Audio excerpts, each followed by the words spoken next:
नमस्कार, देवभूमि देख रहे हैं आप और मैं हूं आपके साथ आशीष प्रमोद गोस्वामी। बुलेटिन की शुरुआत करते हैं एक बड़ी और अहम सियासी खबर के साथ। तो बीजेपी के राष्ट्रीय अध्यक्ष जेपी नड्डा उत्तराखंड के 2 दिवसीय दौरे पर पहुंच चुके हैं। विधानसभा चुनाव से पहले नड्डा का यह दौरा बेहद महत्वपूर्ण बताया जा रहा है। नड्डा संगठन से लेकर सरकार के मंत्रियों की अलग अलग यानी 11 बैठकों में ये शामिल हो रहे हैं। 2 दिन तक चलने वाली इन बैठकों में 2022 के विधानसभा चुनाव के मद्देनजर रणनीति पर मंथन हो रहा है। साथ ही संगठनिक बैठकों में भी नड्डा सैनिकों का सम्मान और सैनिकों से संवाद कार्यक्रम में हिस्सा लेंगे।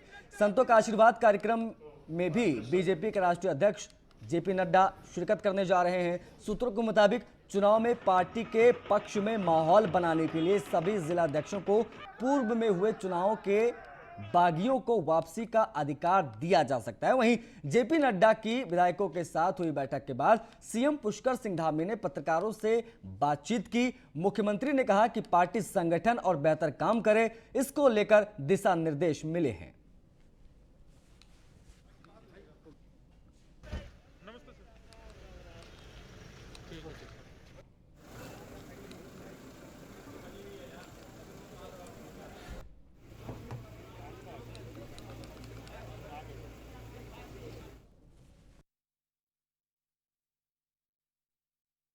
राष्ट्रीय अध्यक्ष जी का 2 दिवसीय प्रवास यहाँ पर चल रहा है और प्रवास के पहले दिन अभी उन्होंने हमारे पार्टी पदाधिकारियों के साथ, मोर्चा अध्यक्ष और महामंत्रियों के साथ बैठक करी है। उस बैठक में संगठन को कैसे और विस्तार रूप दिया जाए, कैसे बढ़ाया जाए, कैसे जनता के साथ ठीक से संवाद किया जाए, उस पर उन्होंने अपना मार्गदर्शन दिया है। और साथ ही अभी दूसरी बैठक हमारी सांसदों, विधायकों, मंत्रीगणों के साथ हुई है।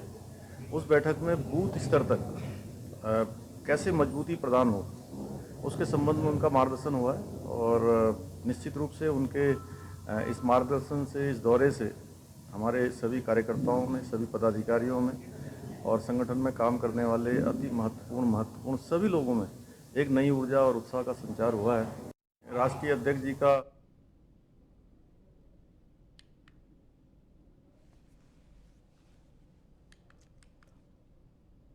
तो राज्यसभा सांसद और राष्ट्रीय मीडिया प्रभारी अनिल बलूनी ने बयान जारी किया है कि बीजेपी के राष्ट्रीय अध्यक्ष जेपी नड्डा का आगमन उत्तराखंड हरिद्वार में हो गया है, जो चुनावी दौरे का ही एक हिस्सा है। साथ ही जिस तरह से दिल्ली के मुख्यमंत्री केजरीवाल उत्तराखंड पहुंचकर यहां की भोली भाली जनता को भड़काने की कोशिश कर रहे हैं, वो पूरी तरह से असफल होंगे, क्योंकि ना तो वो देवभूमि की जनता को फ्री बिजली दे पाएंगे और ना ही दिल्ली को फ्री बिजली मिल रही है। प्रदेश की जनता समझदार है और सब समझती है।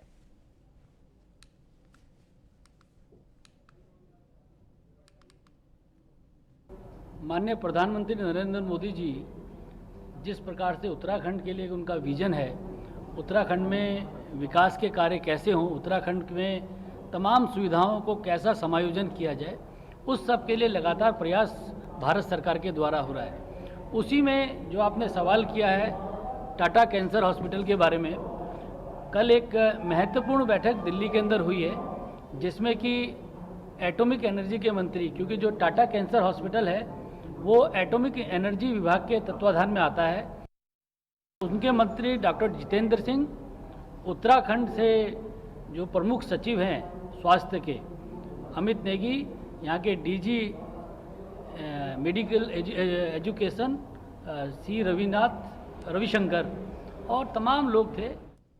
अगली खबर देहरादून से है। यहां पर अजय भट्ट ने न्यूज 1 इंडिया से एक्सक्लूसिव बातचीत की है। केंद्रीय रक्षा राज्य मंत्री हैं अजय भट्ट।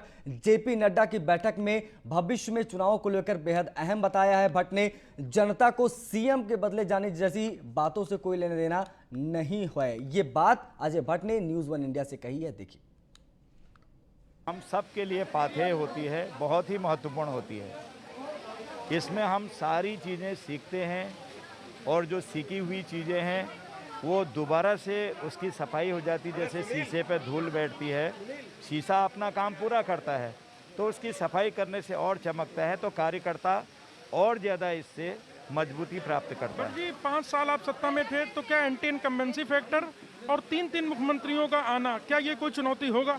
कोई नहीं, जो कमांडर है सेना का कोई भी, तो वो किसकी ड्यूटी सीमाओं पर लगाते हैं, किसको मैदान में रखते हैं, किसको रसद भेजने के लिए लगाते हैं, ये सब चीज़ें होती हैं। इससे जनता को कोई फर्क नहीं पड़ रहा, बल्कि जनता के लिए अच्छा ही मैसेज जा रहा है। रक्षा राज्य मंत्री अजय भट्ट जी थे, जिनका कहना था जनता को विकास कार्यों से सरोकार है, जनता को मुख्यमंत्री बदले जाने से कोई बहुत फर्क नहीं पड़ता। कैमरामैन अनूप भट्ट के साथ सुदीप जैन, न्यूज़ 1 इंडिया, देहरादून। उधर गणेश जोशी ने न्यूज़ 1 इंडिया से खास बातचीत की है। जेपी नड्डा के मिशन उत्तराखंड पर उन्होंने बात की। भाजपा के राष्ट्रीय अध्यक्ष जेपी नड्डा इस वक्त देहरादून में 2 दिवसीय प्रवास पर हैं और मंत्री विधायकों के साथ उनकी बैठक चल रही है। हमारे साथ राज्य सरकार में कैबिनेट मंत्री गणेश जोशी जी हैं, इनसे पूछते हैं। जोशी जी, ये कितनी महत्वपूर्ण बैठक है नड्डा जी की और ये 2022 के लिहाज से कितना जरूरी है? देखिए, समय समय पर हमारे राष्ट्रीय नेतृत्व का मार्गदर्शन हमें मिलता रहता है। अभी पूर्व में भी राष्ट्रीय अध्यक्ष जी लगभग 1 साल भी नहीं हुआ उससे यहाँ पर आए थे, और आज जिस प्रकार का उत्साह नड्डा जी के आने से कार्यकर्ताओं में मुझे दिखाई दिया, भारी बारिश के बावजूद एयरपोर्ट से लेकर यहाँ तक जिस प्रकार उनका स्वागत हुआ, इस बात का संकेत है कि आने वाला कल भारतीय जनता पार्टी का है। एक बार फिर आपके मार्गदर्शन में हमारे युवा मुख्यमंत्री कृष्ण सिंह धामी के नेतृत्व में भारतीय जनता पार्टी की सरकार बनेगी, क्योंकि 1.5 महीने के कार्यकाल में उन्होंने अपने कामों से उस सैनिक पुत्र ने अपनी एक छाप छोड़ी है।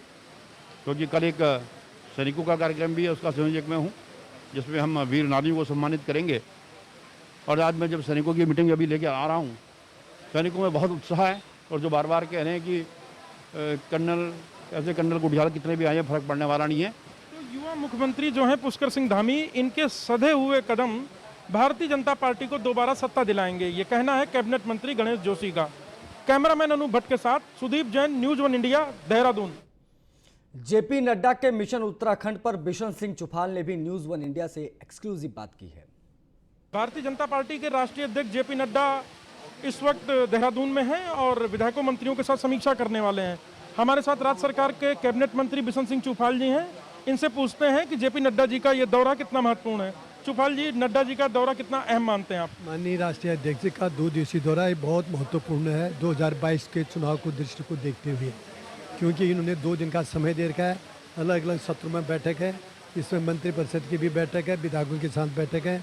जो 4.5 साल में सरकार ने जो काम किए, उन योजनाओं का सरकार ने जनता तक पहुंचाने का जो काम किया, और जब केंद्र पोषित जो जितनी भी योजना है, लोक जन कल्याणकारी योजना, उन योजनाओं को भी जनता तक संगठन और सरकार के माध्यम से पहुंचाने का काम संगठन सरकार ने किया। इन सारे विषयों को लेकर आज की जो हमारी मंत्रिपरिषद की जो बैठक है और जो विधायकों की जो बैठक है, उसमें चर्चा होगी। तो ये थे बिशन सिंह चुफाल जी, जो राज्य सरकार में वरिष्ठ कैबिनेट मंत्री हैं। इनका कहना है कि मुख्यमंत्री भले ही 3 बदले हों, पर विकास कार्य इतने अधिक हैं कि भारतीय जनता पार्टी की जीत की राह को कोई रोक नहीं सकता। कैमरामैन अनूप भट्ट के साथ सुदीप जैन, न्यूज़ 1 इंडिया, देहरादून। वहीं धन सिंह रावत ने न्यूज़ 1 इंडिया से एक्सक्लूसिव बातचीत में क्या कहा, वो भी आपको सुनाते हैं।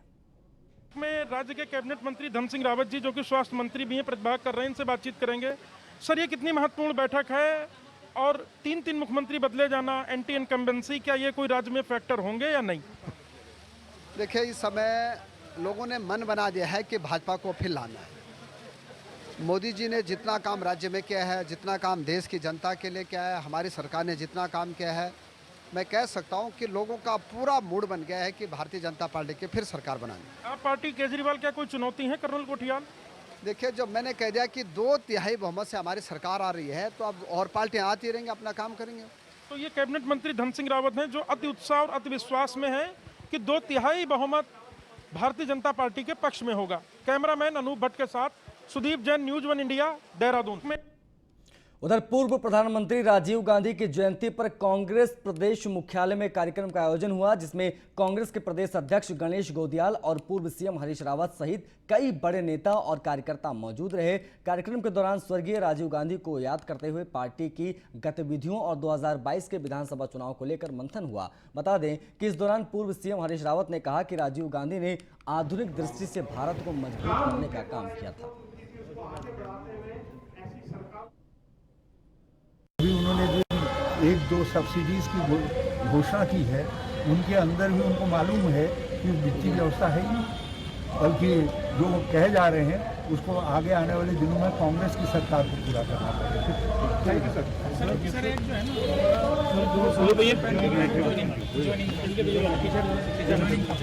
निगम के तकनीकी बदूंगा है ना, हमने कहा है कि हम इसको भारत के अंदर महिला आर्थिक सशक्तिकरण के एक हब के रूप में बनाएंगे, तो उसका हमने कल नंबर जारी किया और मुझे बेहद खुशी है कि बहुत अच्छा रिस्पांस मिल रहा है ग्रामीण क्षेत्रों के सब। अभी उन्होंने जो 1-2 सब्सिडी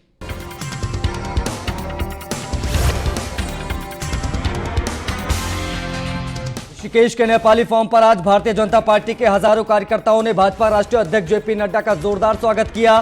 भारी बारिश होने के बावजूद भी कार्यकर्ताओं में काफी जोश देखने को मिला। हल्द्वानी विधानसभा सीट पर अपनी अपनी दावेदारी को लेकर पूर्व प्रधानमंत्री राजीव गांधी की जयंती पर कांग्रेस के 2 गुट आपस में भिड़ गए। हर कोई अपने आप को सर्वश्रेष्ठ बताता रहा। पूर्व प्रधानमंत्री राजीव गांधी के जन्म दिवस को सद्भावना दिवस के रूप में मनाया गया। इस मौके पर कांग्रेस के कार्यकर्ताओं ने डोईवाला सरकार अस्पताल में मरीजों को फलों का वितरण किया और पूर्व प्रधानमंत्री को याद किया।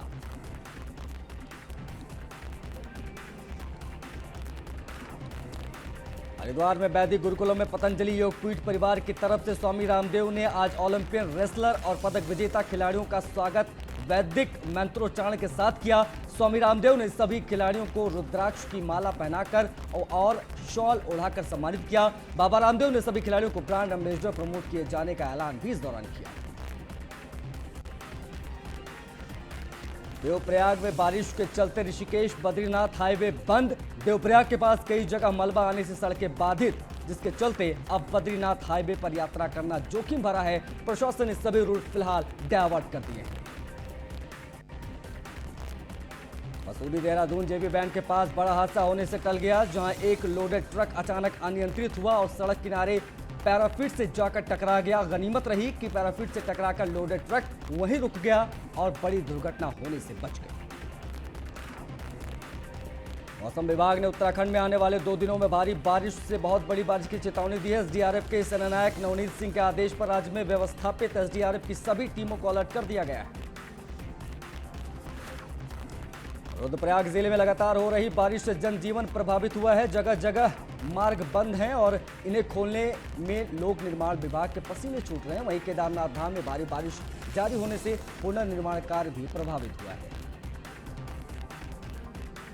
हरिद्वार में आशा वर्कर्स ने अपनी मांगों को लेकर अनिश्चितकालीन धरना शुरू कर दिया है। इस दौरान आशा वर्कर्स ने कहा है कि मांगे पूरी होने तक आंदोलन जारी रहेगा। अब आश्वासन से काम चलने वाला नहीं। कोरोना महामारी के कारण चारधाम यात्रा पर रोक लगी हुई है। केदारनाथ यात्रा से केदार घाटी की 80% लोगों की रोजी रोटी चलती थी और यात्रा बंद होने से इन लोगों के सामने अब भुखमरी तक की नौबत आ गई।